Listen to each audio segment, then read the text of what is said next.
আসসালামু আলাইকুম রহমতুল্লাহ। আমি মেজর ডালিম বলছি। এই বই থেকে আজকের এই পর্বে যে অধ্যায়গুলো পাঠ করা হবে সেগুলো হলো দিল্লির অভিজ্ঞতা, ভবিষ্যৎ বাংলাদেশ নিয়ে ভারতের নীল নকশা, যে স্ফুলিঙ্গ লেলিহান শিখার জন্ম দিয়েছিল 1971 সালের 25 ও 26 মার্চের কালো রাত্রির সাক্ষী হয়ে আছে সেই সময়ের দেশি বিদেশি সংবাদ মাধ্যমগুলি। তো চলুন শুরু করা যাক। প্রথম অধ্যায়, দিল্লির অভিজ্ঞতা, ভবিষ্যৎ বাংলাদেশ নিয়ে ভারতের নীল নকশা।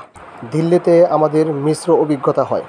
উষ্ণ অভ্যর্থনায় আমরা খুশি হয়েছিলাম, কিন্তু মুক্তিযুদ্ধ এবং ভবিষ্যতে বাংলাদেশ নিয়ে ভারতের নীল নকশা আমাদের হতাশ করেছিল। ভারতীয় কর্তৃপক্ষের প্ল্যান অনুযায়ী 20 এপ্রিল স্বরাষ্ট্র মন্ত্রণালয়ে গিয়ে নিজেদের সারেন্ডার করলাম রাষ্ট্রপতি ভবনের সাউথ ব্লকে। সেখানে আমাদেরকে জেনারেল ওবান সিং, তদানীন্তন রিসার্চ অ্যান্ড অ্যানালাইসিং উইং রাও প্রধান তার হাতে আমাদেরকে হস্তান্তর করা হলো। তখন থেকে আমরা রইলাম তার নিয়ন্ত্রণে। ব্রিগেডিয়ার নারায়ণ নামের এক ভদ্রলোক হলেন আমাদের সার্বক্ষণিক সঙ্গী। 4 দিন 4 রাত্রি আমাদের কঠিন প্রশ্ন উত্তরের সেশন চলল। সেশনগুলো পরিচালনা করেছিলেন বিভিন্ন গোয়েন্দা বিভাগের অভিজ্ঞ বিশেষজ্ঞরা। আমরা যতটুকু সম্ভব সোজাসুজি এবং সত্য জবাবই দেওয়ার চেষ্টা করছিলাম। একদিন বিকেলে জনাব একে রায় দুজন ভদ্রলোককে সঙ্গে নিয়ে আমাদের সাথে দেখা করতে এলেন। ভদ্রলোক দুজন ছিলেন জনাব শাহাবুদ্দিন ও জনাব আমজাদ হোসেন। জনাব শাহাবুদ্দিন ও জনাব আমজাদ হোসেন দ্বিতীয় ও তৃতীয় সচিব হিসাবে পাকিস্তান দিল্লি মিশনে কর্মরত ছিলেন। প্রবাসী সরকার 17 এপ্রিল গঠিত হওয়ার পর খবর জেনে তারা দুজনে দূতাবাস থেকে ডিফেক্ট করে ভারতীয় সরকারের কাছে রাজনৈতিক আশ্রয় প্রার্থনা করেন। ভারত সরকার তাদের রাজনৈতিক আশ্রয় প্রদান করে তাদের নিরাপত্তার সম্পূর্ণ দায়িত্ব গ্রহণ করেছে। তাদেরকেও আমাদের মতো গোপন একটি সেফ হাউসে রাখা হয়েছে। আমাদের মতো দেশপ্রেমে উদ্বুদ্ধ হয়ে এই দুইজন তরুণ অফিসারও জীবনের ঝুঁকি নিয়ে অনিশ্চিত ভবিষ্যতে ঝাঁপিয়ে পড়েছে। খুব খুশি হলাম ওদের পেয়ে। তারাও খুশি হলেন আমাদের সাথে সাক্ষাৎ করে। ওরা বাংলাদেশ সংগ্রাম সম্পর্কে আমাদের অনেক কিছুই বলেছিলেন। আমাদের মতো অভিজ্ঞ অফিসার যুদ্ধক্ষেত্রে বিশেষভাবে প্রয়োজন, তারা সে কথাও উল্লেখ করলেন। ইতিমধ্যে আমরা ব্রিগেডিয়ার নারায়ণকে জিজ্ঞেস করেছিলাম মুজিবনগর সরকারের সাথে আমাদের বিষয়ে ভারত সরকার কোনো যোগাযোগ করছে কিনা। জবাবে ব্রিগেডিয়ার জানিয়েছিলেন যোগাযোগ করা হয়েছে। অল্প কিছুদিনের মধ্যেই বাংলাদেশের অস্থায়ী সরকারের কয়েকজন নেতা আসছেন দিল্লিতে। তাদের কাছেই আমাদের হ্যান্ড ওভার করে দেওয়া হবে। এটা ছিল আমাদের জন্য একটি বিশেষ সুখবর। অবশেষে একদিন প্রতিনিধি দল এসে পৌঁছালো। জনাব তাজউদ্দিন আহমেদ প্রধানমন্ত্রী, জনাব খন্দকার মোশতাক আহমেদ পররাষ্ট্রমন্ত্রী এবং কর্নেল ওসমানী মুক্তিবাহিনীর কমান্ডার ইন চিফ, এরাই প্রতিনিধি দলের মূল ব্যক্তি। বৈঠকের এক পর্যায়ে প্রধানমন্ত্রী তাজউদ্দিন হঠাৎ করে বললেন, ভারতীয় কর্তৃপক্ষের সাথে আলোচনার পর সিদ্ধান্ত হয়েছে আমাদের আরও সপ্তাহ দুয়েক দিল্লিতেই থাকতে হবে।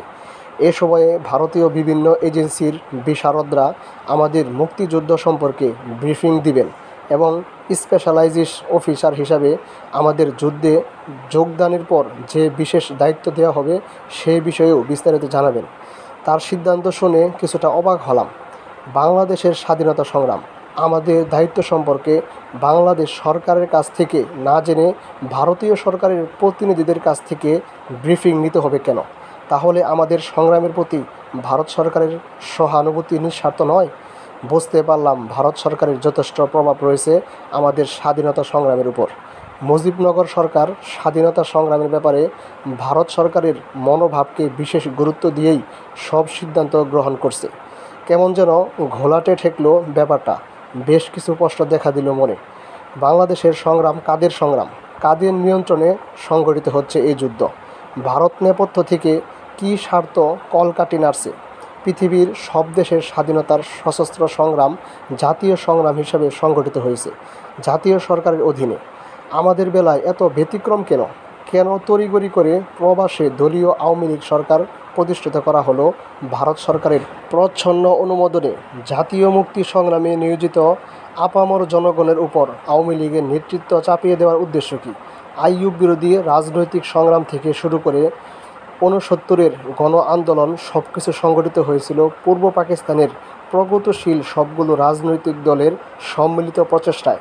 সেক্ষেত্রে আওয়ামী লীগের একলা চলনীতি কী কারণে সমর্থন করেছে ভারত সরকার? পরের দিন আমাদের স্থানান্তরিত করা হলো দিল্লির পালাম আন্তর্জাতিক বিমানবন্দরের কাছে গ্যারিসন এলাকার একটি সামরিক প্রশিক্ষণ কেন্দ্রে। সেখানে পরিচয় হলো মেজর সুরজ সিংয়ের সাথে। পাকানো স্বাস্থ্যের অধিকারী মেজর সুরজ সিং একজন বিচক্ষণ কমান্ডো এবং বিদ্রোহী বিশেষজ্ঞ। ব্রিগেডিয়ার নারায়ণও তাই। এরা দুজনেই আমাদের মূল শিক্ষক। আমাদের দুজনের জন্য 2 সপ্তাহের একটি ক্র্যাশ কোর্স এর বন্দোবস্ত করা হলো। আমাদের পাঠ্যক্রমের মধ্যে ছিল বিদ্রোহ এবং পাল্টা বিদ্রোহ, গেরিলা যুদ্ধ, শহরের যুদ্ধ, জঙ্গল যুদ্ধ, অস্ত্র বিস্ফোরক, নিরস্ত্র যুদ্ধ, এগুলো সব কিছুই রয়েছে। স্পেশালাইজড অফিসার হিসাবে আমাদের 3 জনই এই সমস্ত বিষয়ে প্রশিক্ষণপ্রাপ্ত। তবুও যুদ্ধক্ষেত্রে যোগ দেবার আগে আমাদের জ্ঞানকে ঝালাই করে নেবার সুযোগ পেয়ে ভালোই হলো। শুরু হলো আমাদের প্রশিক্ষণ।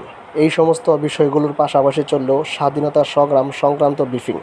25শে মার্চ রাতে পাকিস্তান আর্মির সন্ত্রাসীদের বিরুদ্ধে বিদ্রোহ করে প্রতিরোধ সংগ্রামে ঝাঁপিয়ে পড়েছেন পূর্ব পাকিস্তানে অবস্থিত সামরিক বাহিনীর বিভিন্ন ইউনিট, পুলিশ, ইপিআর, আনসার, মুজাহিদ প্রভৃতি সংগঠনের বাঙালি সদস্যরা। তাদের কেন্দ্র করে জনগণের স্বতঃস্ফূর্ত অংশগ্রহণ সৃষ্টি হয়েছে মুক্তির সংগ্রাম।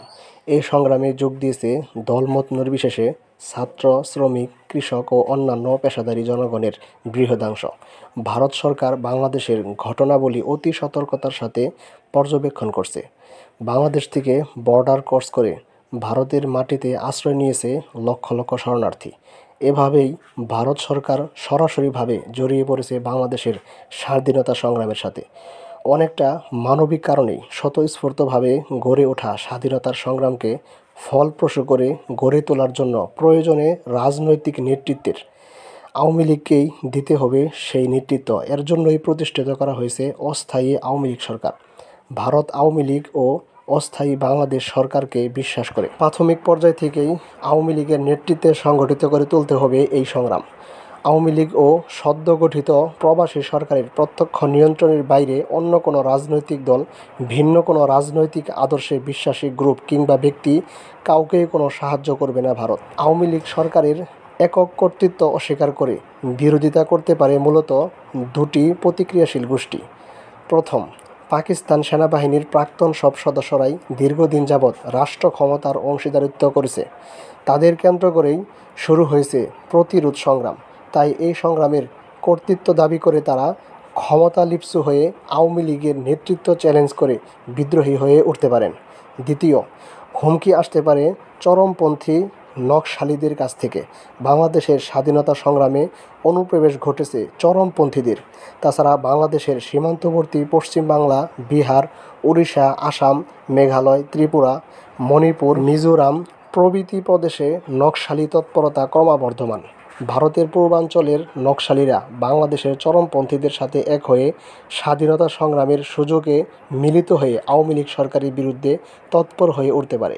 এই মিলিত শক্তি আবার একত্রিতভাবে স্বাধীনতা সংগ্রামের নেতৃত্ব নিজেদের হাতে কক্ষিগত করে নেবার চেষ্টাও করতে পারে ওই সমস্ত অঞ্চলের চলমান বিচ্ছিন্নবাদী সংগ্রামে।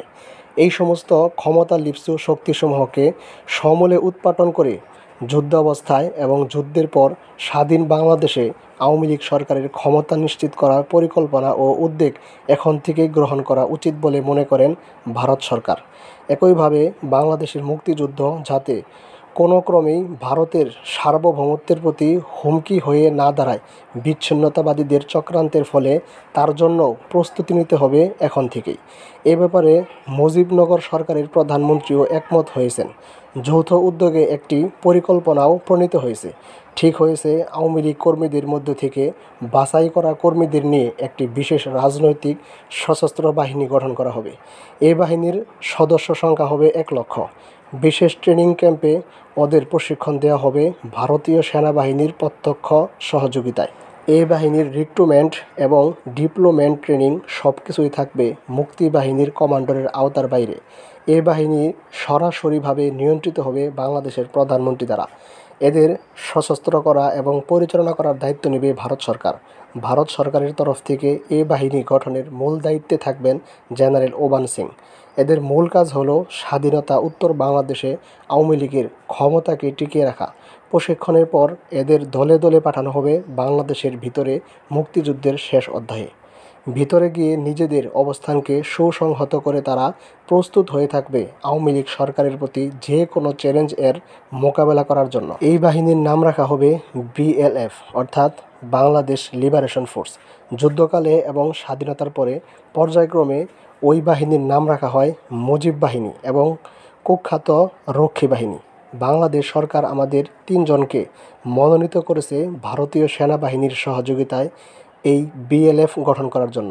আমাদের টোটালি নন পলিটিক্যাল মনে করে এবং মুজিবুর রহমানের প্রতি আমাদের অগাধ শ্রদ্ধা দেখেই বোধহয় এই সিদ্ধান্ত গ্রহণ করা হয়। আমাদের পেশাগত যোগ্যতা, সাহস, অন্ধ দেশপ্রেম, ব্যাকগ্রাউন্ড এবং সিনসিয়ারিটি সম্পর্কে নিশ্চয়ই কনভিন্স হয়েছিলেন 2 সরকার সংশ্লিষ্ট মহল। সুদূর প্রসারী এই নীল নকশা এবং ভারত সরকারের মনোভাব জানতে পেরে অনেক কিছুই পরিষ্কার হয়ে উঠল।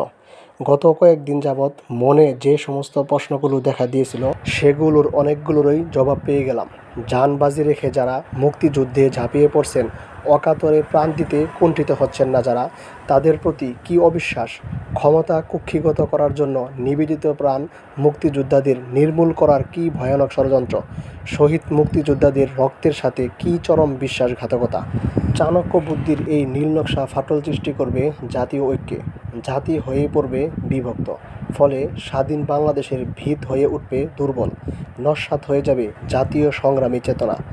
অন্তর্দ্বন্দ্বে জর্জরিত দুর্বল বাংলাদেশ পরিণত হবে একটি করদ রাজ্যে। নাম সর্বস্ব বাংলাদেশের খোলসে অর্থহীন হয়ে পড়বে স্বাধীনতা। 8 কোটি বাংলাদেশির মুক্তির আকাঙ্ক্ষা পথ হারাবে বিশ্বাসঘাতকতার চোরাবালিতে। একই সাথে নির্মূল করা হবে ভারতের বিভিন্ন জাতিসত্তার স্বাধীনতার সংগ্রামগুলোকেও। মন আমার বিদ্রোহ করে উঠল। এই চক্রান্তের অংশীদার হতে পারব না। প্রতিরোধ গড়ে তুলতে হবে এই নীল নকশার বিরুদ্ধে। যুদ্ধক্ষেত্রে গিয়ে বুঝিয়ে বলতে হবে সহযোদ্ধাদের। ঐক্যমত সৃষ্টি করতে হবে মুক্তিযোদ্ধাদের মধ্যে। অতি সংগোপনে অন্যের দেওয়া নামে মাত্র স্বাধীনতা নয়, প্রকৃত স্বাধীনতাই অর্জন করতে হবে।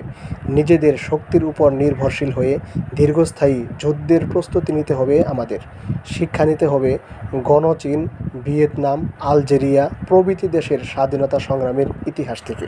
1971 সালের 25-26 মার্চের কালরাত্রি মুক্তিযুদ্ধের জন্য আওয়ামী লীগের প্রস্তুতি এবং যুদ্ধ সম্পর্কে মিসেস ইন্দিরা গান্ধীর দৃষ্টিভঙ্গি সম্পর্কে মেজর রফিকুল ইসলাম PSc তার বই সামরিক শাসন ও গণতন্ত্রের সংকটে লিখেছেন, 25 মার্চের রাতে সামরিক জান্তার পাশবিক ক্র্যাকডাউনের পর যেহেতু ওই ধরনের কোনো সামরিক অভিযানের মোকাবেলার কোনো প্রস্তুতি আওয়ামী লীগের ছিল না, সেই পরিপ্রেক্ষিতে নেতাদের সবাই ভারতে পালিয়ে গিয়ে কলকাতায় আশ্রয় গ্রহণ করেন। মিসেস ইন্দিরা গান্ধী অখণ্ড ভারতের স্বপ্নদ্রষ্টা পণ্ডিত জওহরলাল নেহরুর যোগ্য উত্তরাধিকারী দীর্ঘদিন যাবৎ এ ধরনের একটি সুযোগেরই অপেক্ষায় ছিলেন।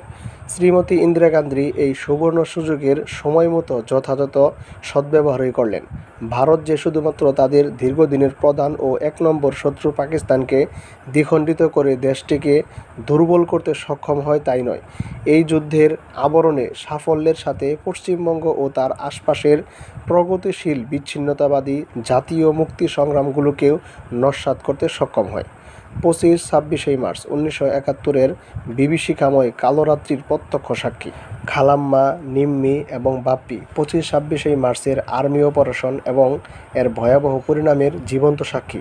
তাদের বর্ণনা লোমহর্ষক এবং করুণ কাহিনী। ফেব্রুয়ারির শেষে মা কলকাতা থেকে ঢাকায় আসেন। উদ্দেশ্য দেশের অবস্থা দেখে শুনে প্রয়োজন হলে আমাকে ও নিম্মিকে সঙ্গে নিয়ে কলকাতায় ফিরে যাবেন। 25 মার্চ রাতে প্রায় 10টা অবধি তিনি শেখ সাহেবের বাসাতেই ছিলেন। 32 নং ধানমন্ডি থেকে লালবাগের বাসায় ফিরেন রাত প্রায় 10:30টায়। বাসায় ফেরার পর সবাই তাকে ধরে বসলাম, নেতা কি বললেন?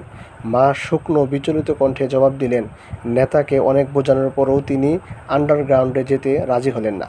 পার্টির নেতাকর্মীরা, ছাত্রনেতারা, অন্যান্য অনেকেই আসন্ন সামরিক অভিযান সম্পর্কে শেখ মুজিবকে সতর্ক করে দিয়ে অনুরোধ জানিয়েছিলেন, পাক বাহিনী যদি জনগণের উপর ঝাঁপিয়েই পড়ে তখন জনগণের পাশে থেকে প্রতিরোধ সংগ্রামে তিনি তাদের নেতৃত্ব দিবেন, সেটাই তাদের প্রত্যাশা। কিন্তু শেখ মুজিবুর রহমানের এক কথা, তিনি গণতন্ত্রে বিশ্বাসী, অস্ত্রের রাজনীতিতে তিনি বিশ্বাস করেন না।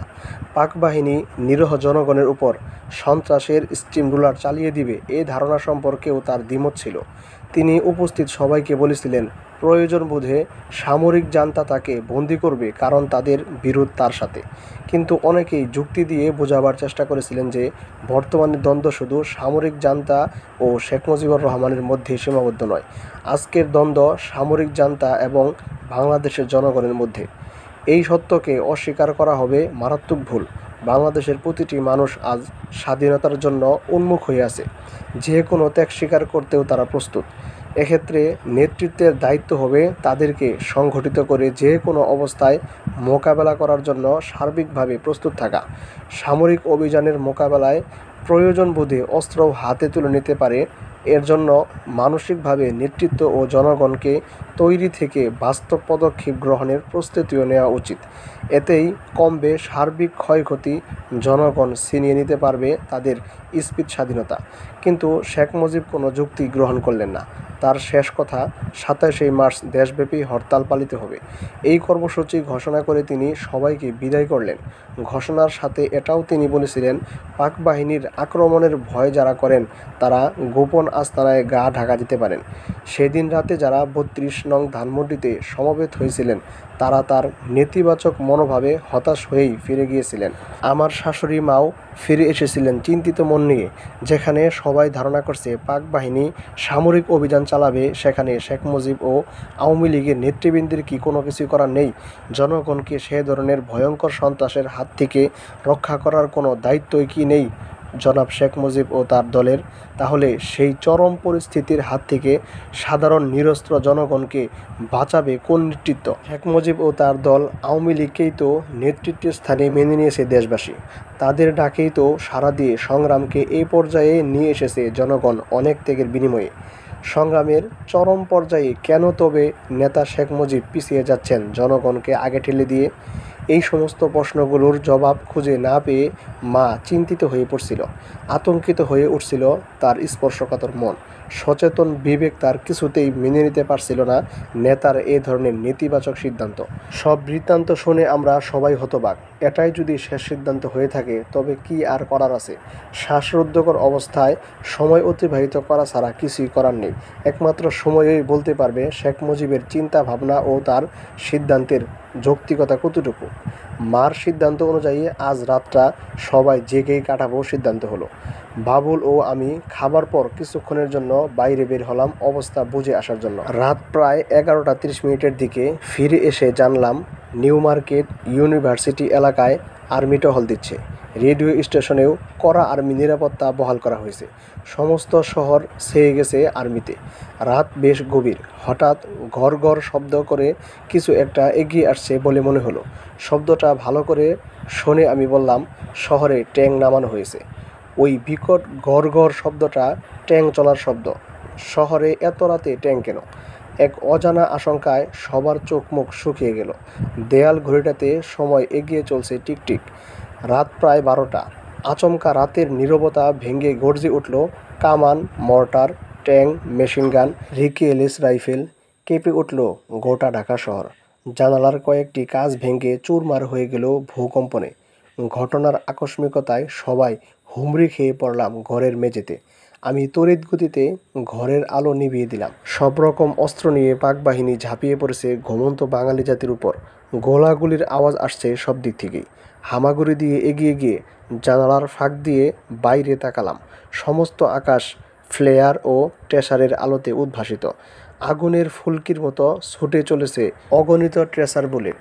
Azimpur, new market, Pilkhana, university এলাকায় দাউ দাউ করে আগুন জ্বলছে। আকাশে পেঁচিয়ে উঠে যাচ্ছে কালো ধোঁয়ার কুণ্ডলী। অল্পক্ষণ পরে আকাশ বাতাস বিদীর্ণ করে শোনা গেল মানুষের মরণ কান্না, আহতের আর্তনাদ, আবাল বৃদ্ধ বনিতার মৃত্যু যন্ত্রণার হাহাকার পরিষ্কার শোনা যাচ্ছিল। ভয়ঙ্কর সন্ত্রাসের পাশবিক তাণ্ডব লীলায় কিংকর্তব্য বিমূঢ় হয়ে একে অপরকে জড়িয়ে ধরে মাটিতে পড়ে থাকলাম সবাই। এভাবেই কেটে গেল রাত। সকাল হলো, পোড়া বারুদের গন্ধে বাতাস ভারী হয়ে আসে। রেডিও খুলতেই শোনা গেল বিশেষ জরুরি ঘোষণা। গতকাল মধ্যরাত থেকে কারফিউ জারি করা হয়েছে। জনগণকে বাইরে বেরোতে মানা করা হচ্ছে। জাতীয় স্বার্থবিরোধী কার্যকলাপের সাথে না জড়ানোর জন্য হুঁশিয়ার করে দেওয়া হচ্ছে সবাইকে। কারফিউ জারি করা হয়েছে অনির্দিষ্টকালের জন্য। কিছুই করার নেই। শেখ মুজিব ও তার দলের চিন্তাভাবনা ভুল প্রমাণিত হলো। আমরা সবাই নেতার কথাই ভাবছিলাম। ক্ষণিকের জন্য মনে ভেসে উঠছিল তার চেহারাটা। নেতা কী অবস্থায় আছেন? আওয়ামী লীগের অন্যান্য নেতৃবৃন্দরাই বা কোথায় আছেন? কারফিউ চলছে, বেরোবার কোনো উপায় নেই। বাসার দরজা জানালা বন্ধ করে পুরো ২৬শে মার্চ সবাই অন্তরীণ হয়ে থাকলাম। সন্ধ্যার পর আবার গোলাগুলি, আর্তনাদ, মিলিটারি বহনকারী যানবাহন চলাচলের শব্দ, ভারী বুলেটের আওয়াজ, রাস্তায় নিশ্চুপ হয়ে আলো নিভিয়ে ভীত সন্ত্রস্ত হয়ে দোয়া কালাম পড়তে থাকলাম সবাই। অত্যন্ত অসহায় অবস্থায় যে কোনো মুহূর্তে দরজা ভেঙে বাড়িতে ঢুকে পড়তে পারে জল্লাদ বাহিনী। শুরু হতে পারে লুটতরাজ, মারপিট, ধর্ষণ। বাড়ির সবচেয়ে নিরাপদ স্থানে লুকিয়েছিলাম আমি, বাবুন, মুন্নি, নুন্নি এবং আমার শাশুড়ি আম্মা। মেয়েদের সবাইকে ছাদে পানির ট্যাঙ্কে লুকিয়ে রাখা হলো। চরম যে কোনো অঘটন ঘটার প্রতীক্ষায় অসহায় চেতনাহীন অবস্থায় বসে রইলেন মুরব্বীরা। সময় কাটছিল না কিছুতেই। ভোর হলো এক সময়। সূর্যের আলোয় প্রাণ ফিরে পেয়ে জীবন্ত হয়ে উঠলাম সবাই। রেডিও খুলতেই ঘোষণা শোনা গেল, সরকার কিছু সময়ের জন্য কারফিউ তুলে নিয়েছে। সাধারণ জনগণের সুবিধার্থে ঘর থেকে সামনের রাস্তায় বেরিয়ে এলাম। ৫ থেকে ৬ জন ইপিআর এবং বাঙালি সৈনিকদের একটি ছোট দল ছুটে আসছে দেখতে পেলাম। তাদের মধ্যে ২ জন গুরুতর আহত। রক্তে ভেসে গেছে ওদের পরিধেয় কাপড়চোপড়। কাছাকাছি পৌঁছে তাদের একজন আকুতি জানালো, ভাই একটু পানি দেন। আমি বললাম, নিশ্চয়ই, আসুন আমাদের বাসায়। সে বলল, না ভাই, আমাদের সময় নাই। অতি কষ্টে পালিয়ে বেঁচেছি। নদীর ওপারে না পৌঁছার আগে আমরা নিরাপদ নই। খান সেনারা আমাদের মতো সবাইকে হন্য হয়ে খুঁজে বেড়াচ্ছে। দেখতে পেলে রক্ষা নেই, কুকুরের মতো গুলি করে মারবে। আমি দৌড়ে গিয়ে বাবুনের সহায়তায় বালতি করে পানি এনে তাদের খাওয়ালাম। পানি খাওয়ার পর তারা কিছুটা প্রকৃতস্থ হলো। আপনাদের এই অবস্থা কেন জিজ্ঞেস করলাম। সে বলল, ভাই, হানাদার বাহিনী সব শেষ করে ফেলেছে। তারা মাঝরাতে অতর্কিত হামলা করে পিলখানা, পুলিশ লাইন ও ক্যান্টনমেন্টের বাঙালি ইউনিটগুলির উপর।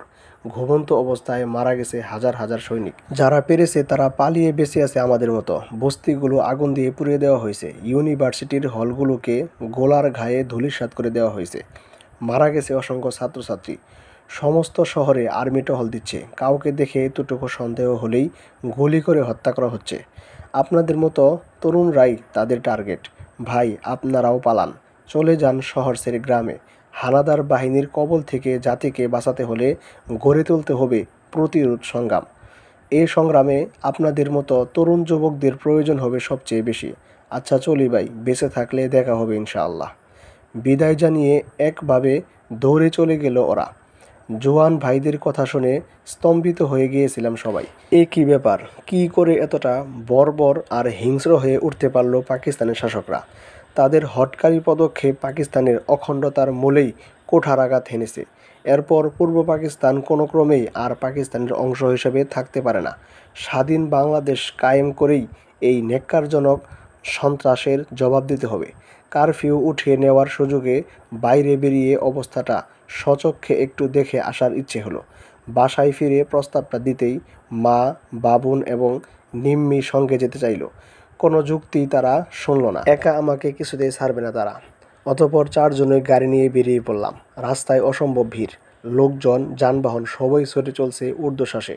সবাই চলেছে নিরাপদ আশ্রয় খুঁজতে। কেউ বেরিয়েছে অতি প্রয়োজনীয় জিনিসপত্র কিনতে। বাসার কাছের বস্তি পুড়িয়ে দেওয়া হয়েছে। সমস্ত বস্তি লোকশূন্য। নিউ মার্কেটের পাশে কাঁটাবন নীলক্ষেত বস্তিরও একই অবস্থা। সমস্ত পিলখানা আর্মি ঘিরে রেখেছে। প্রতিটি রাস্তায় মেশিন গান ফিট করা খান সেনা বহনকারী ট্রাকগুলো টহল দিচ্ছে। রাস্তার মধ্যখানে ট্যাঙ্ক মোতায়েন করা হয়েছে। ইউনিভার্সিটি এলাকা একদম ফাঁকা। থমথম করছে ইকবাল হল, ছাত্র সংগ্রাম পরিষদের কেন্দ্রস্থল, জগন্নাথ হল, রোকেয়া হল। মর্টার ও ট্যাঙ্ক ফায়ারে ইট ও কংক্রিটের ধ্বংসস্তূপে পরিণত হয়েছে। হলগুলোর মাঠে বোলডোজার দিয়ে গণকবর খুঁড়ে পুঁতে দেওয়া হয়েছে মৃত ব্যক্তিদের লাশগুলো। রোকেয়া হলের কাছে এ ধরনের একটি গণকবরে তাড়াহুড়া করে পুঁতে রাখা একটি লাশের 2টো পা বেরিয়ে রয়েছে দেখতে পেলাম। দেখে আঁতকে উঠলাম সবাই। মিলিটারি গাড়িগুলো থেকে খান সেনারা অদ্ভুত দৃষ্টিতে তাকিয়ে আছে আমাদের দিকে। হঠাৎ মার খেয়াল হলো এভাবে ঘোরাফেরা করাটা মোটেও নিরাপদ নয়। Basabo, Rampura, TV station, Kamalapur rail station, radio station ঘিরে রেখেছে শত শত আর্মি। কালো পোশাক পরিহিত মিলিশিয়া বাহিনীকেও নামিয়ে দেওয়া হয়েছে। সব জায়গায় বস্তিগুলো পুড়িয়ে দেওয়া হয়েছে দুরাতের মধ্যেই। মালিবাগে চাচাদের বাসায় সবার খবর নিতে গেলাম। আমাদের দেখে চাচা অবাক হয়ে গেলেন। ভীষণ রেগে গিয়ে আমাকে বললেন, কোন সাহসে আপনারা বেরিয়েছেন? এক্ষুনি ফিরে যান।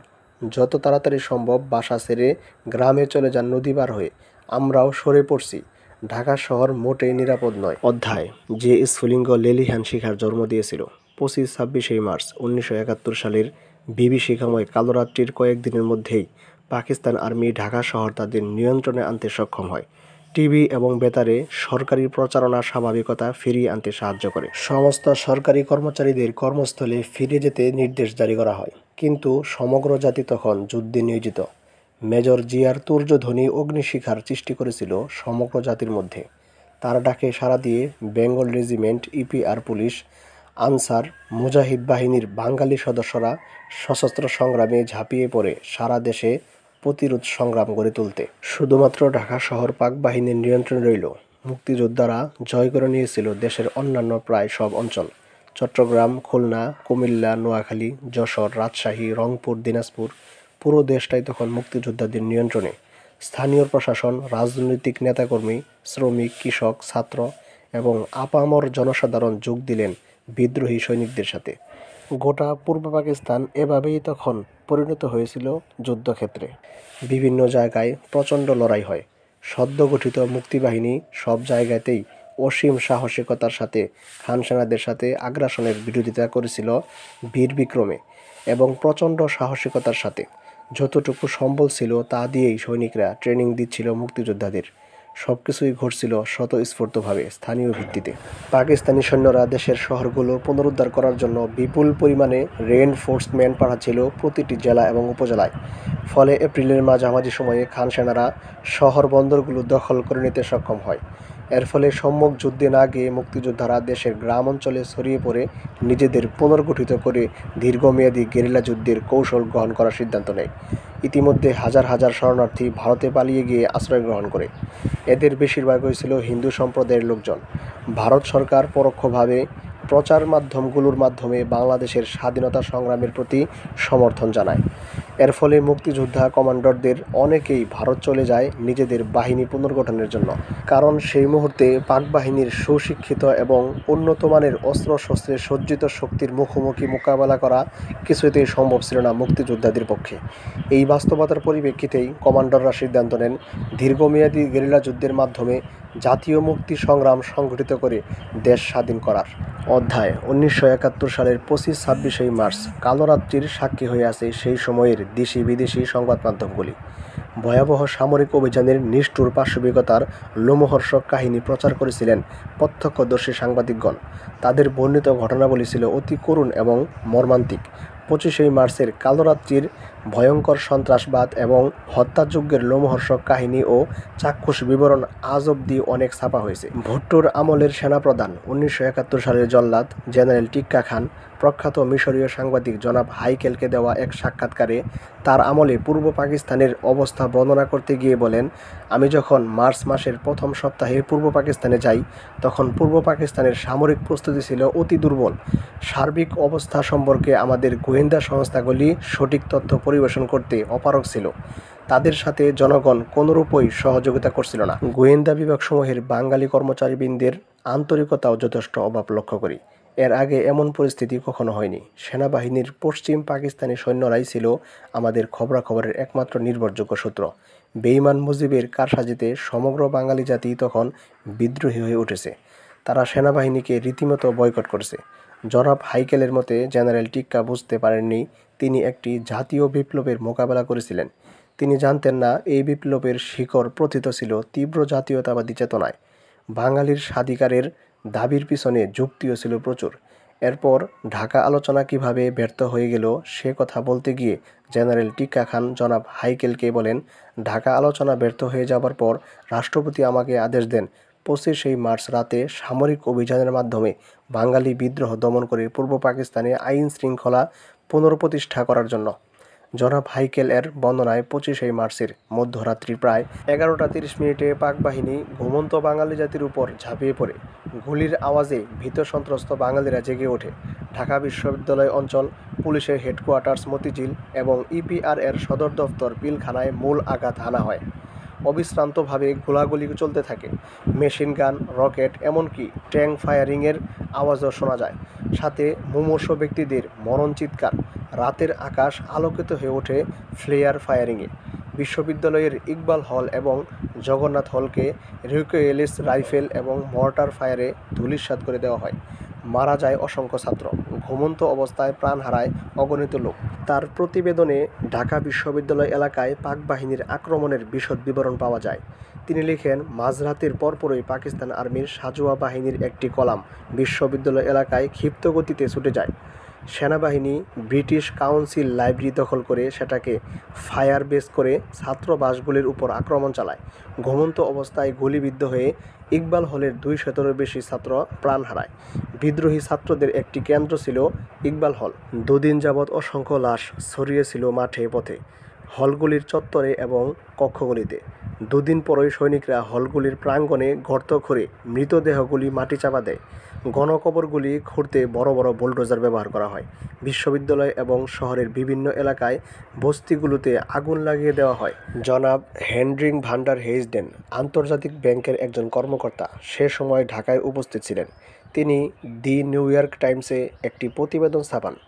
সেটা 14 জুলাই লন্ডনের দি টাইমসে প্রকাশিত হয়। তার উপর ভিত্তি করে একই দিনে দি টাইমসে একটি সম্পাদকীয় ছাপা হয়। পাক বাহিনীর পাশবিক আচরণের বিবরণ তাতে বিস্তারিত লেখা হয়। সেই প্রতিবেদন পড়ে বিশ্ববাসী স্তম্ভিত হয়ে যায়। বিশ্ব পরিসরে বাঙালিদের প্রতি সহানুভূতি জাগিয়ে তুলতে জনাব হেনরিকের প্রতিবেদন ও দি টাইমসের সম্পাদকীয় বিশেষ অবদান রাখে। 27 মার্চ সকাল 9টার সময় কারফিউ উঠিয়ে নেওয়া হয় দুপুর পর্যন্ত। হাজার হাজার ভীত সন্ত্রস্ত নরনারী প্রাণ ভয়ে গ্রামের দিকে যাত্রা করে। পথিমধ্যে পাক বাহিনীর সৈন্যরা তাদের উপর গুলিবর্ষণ করে। অনেক নিরীহ ব্যক্তি এতে প্রাণ হারায়। উড়ন্ত হেলিকপ্টার থেকেও পলায়নরত নিরস্ত্র জনগণের উপর গুলি চালানো হয়। এভাবে জনগণের মধ্যে ভীতি সন্ত্রাস সৃষ্টি করার চেষ্টা চালানো হয়। সেনা ছাউনিতে আচমকা আক্রমণের ফলে শত শত নিরস্ত্র পুলিশ এবং ইপিআরের সৈনিকরা প্রাণ হারান। যারা বেঁচে যান তারা অস্ত্রাগার লুট করে শহরের জায়গায় জায়গায় সশস্ত্র প্রতিরোধ সংগ্রামে ঝাঁপিয়ে পড়েন। কিন্তু বিপুল আক্রমণের মুখে তাদের অসংগঠিত প্রতিরোধ ক্রমশ দুর্বল হয়ে পড়ে। সশস্ত্র বাহিনীর লোকেরা ছড়িয়ে পড়েন গ্রামে গঞ্জে। পাক বাহিনীর হিংস্রতায় তাদের ধাওয়া করতে থাকে। সেনাবাহিনী জেনারেল ফজলে মুকিম খান পাকিস্তান সেনাবাহিনীর 25 মার্চ দিবাগত রাতের নিষ্ঠুর আগ্রাসনের তারিফ করে বলেন, প্রয়োজনের খাতিরে পাকিস্তান সেনাবাহিনীকে বিদ্রোহ দমন করার জন্য mortar, recoilless rifle, machine gun, এমনকি ট্যাঙ্কও ব্যবহার করতে হয়েছিল। সে রাত্রে মারণাস্ত্রসমূহের শব্দ থেকে মনে হচ্ছিল সমস্ত ঢাকা শহরই একটি রণক্ষেত্রে পরিণত হয়েছে। ঢাকায় অবস্থানরত সব বিদেশি সাংবাদিকদের জোরপূর্বক ধরে নিয়ে যাওয়া হয় সেনানিবাসে। সেখান থেকে তাদের সোজা এয়ারপোর্টে নিয়ে গিয়ে বিশেষ প্লেনে তুলে দিয়ে দেশ থেকে বাধ্য করা হয়। সে রাতে বন্দী অবস্থায় তাদের সাথে সেনাবাহিনীর সদস্যরা অত্যন্ত দুর্ব্যবহার করেন। সেনাবাহিনীর হাত থেকে মাত্র 3 জন বিদেশি সাংবাদিক রেহাই পান। তারা গোপনে ঢাকায় লুকিয়ে থেকে সেনাবাহিনীর চোখে ধুলো দিতে সক্ষম হয়েছিলেন। তারা ছিলেন জনাব আর্নল্ড জেইথলিন, জনাব মিসেস লরেন্ট এবং সাইমন রিং। তাদের মাধ্যমেই পরবর্তী সময়ে বিশ্ববাসী 25 ও 26 মার্চের রাতের ঘটনাবলী এবং সেনাবাহিনীর ভয়ঙ্কর হত্যাকাণ্ড সম্পর্কে জানতে পারে। জনাব সাইমন রিং ডেইলি টেলিগ্রাফে এক বিবরণীতে লিখেন, পাকিস্তানের ঐক্যের জন্য ঢাকাকে চরম খেসারত দিতে হয়েছিল। প্রিয় বন্ধুরা, আজকের পর্ব এখানেই শেষ করছি। আশা করি আমি মেজর ডালিম বলছি বইটির এই পর্ব আপনাদের কাছে ভালো লেগেছে। আপনারা যদি আমার গল্পটি উপভোগ করে থাকেন তাহলে অবশ্যই লাইক দিয়ে জানান। আপনার মতামত কমেন্টে লিখুন এবং আপনার বন্ধু ও পরিবারের সাথে ভিডিওটি শেয়ার করুন। এই বইটির আরও অনেক পর্ব আসছে, তাই চ্যানেলটি সাবস্ক্রাইব করে বেল আইকনটি ক্লিক করতে ভুলবেন না। তাতে নতুন পর্ব আপলোড করা মাত্রই আপনার কাছে নোটিফিকেশনটি চলে আসবে। আজকের মতো এখানে বিদায় নিচ্ছি। আপনাদের সাথে পরবর্তী পর্বে আবারও দেখা হবে। ততক্ষণ পর্যন্ত নিজের ও পরিবারের খেয়াল রাখুন এবং AI মাদ্রাসার সাথেই থাকুন। ধন্যবাদ সবাইকে। আসসালামু আলাইকুম ওয়া রাহমাতুল্লাহ।